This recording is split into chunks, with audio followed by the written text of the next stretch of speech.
Well, hello there. How are you? It's Maria Rivera Heath here, a licensed marriage and family therapist, and I am continuing with reading The Seat of the Soul. I have not spoken to you in a little while, but since I've been taking just a little relaxation time, it's getting summer and all that good stuff.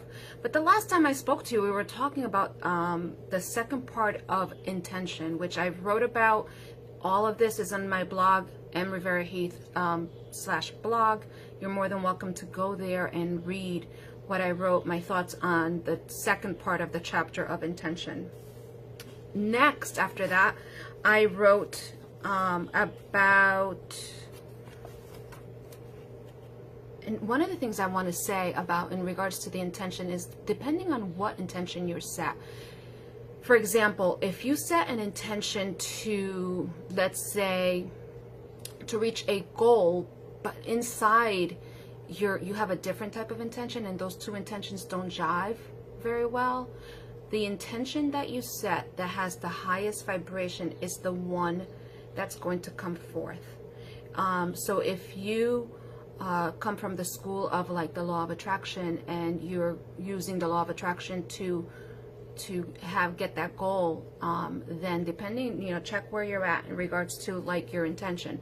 So make sure that what you really want is what you really want, and be clear about that. Be very, very clear about the goal. The more clear you are, the better. One of the things that that Sukov reminds us of is that, like make sure that you keep the vibration, which intention has the highest vibration. Okay, so after that, I wrote about the intention, I wrote about choice, and depending on the parts, I also wrote about everybody has different parts to themselves. And then after I wrote about choice, I wrote about addiction. That was last week or the week before, wasn't it? Yeah, I think it was the week. I've been doing so many things. Okay, yeah. So last week I wrote, the chapter was chapter 10 on addiction. So I wrote about that,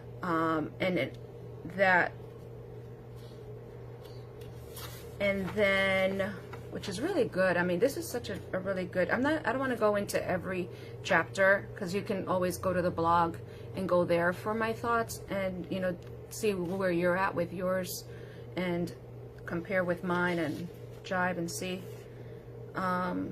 So this is a really good one. This week I wrote about relationships. And one of the things that I always stress here in my practice is that importance of being friends. I always tell my couples, friends first, okay? And then the rest will follow. Being good lovers will follow. Because being in a relationship, your relationship is going to go up and down and all around. We all know that. So it's no such thing as everything is perfect, even though like in the movies, it's like, oh my God, I want that perfect romance. Yeah, some people have that perfect romance, but 95% of us, we don't. So it's not like a marriage is hard. I mean, to live with me is not an easy task, and to live with someone else, it isn't either. So we have to remember to be friends, because you're not going to treat your friend the way you treat your partner, when you're like in a fighting mode, like when you're not getting along.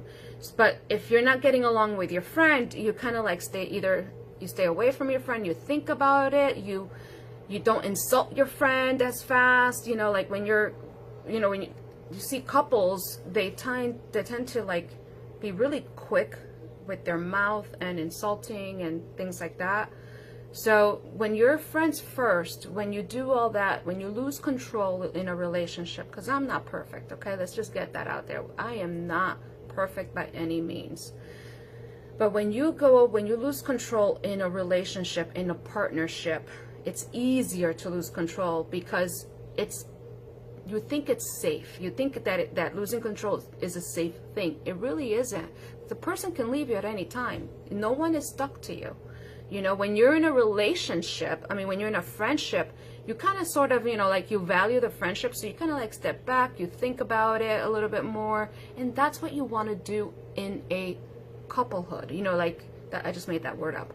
In a relationship, in a partnership, you want to step back, and say, okay, before I insult my partner, I'm just gonna, think of my partner as a friend and try not to insult. So always think about being a friend first to your partner, because one of the things that Sukov says, like I call it the institution of living, when you're in a partnership together, you have the archetype of husband and wife, or wife and wife, or husband, depending what your relationship is like. When you have that comes with a different energy. When you have the institution of friendship, that has a different energy. So think about it, the energy that you have with your friends and the energy that you have with your partner, those are two different energies, and it shouldn't be. You should be friends with your partner. Your foundation in your relationship should be, a really friendly foundation, so that you feel free to say, hey, I don't like this. Hey, I want that. Hey, don't do that. When you do this, I feel this sort of way.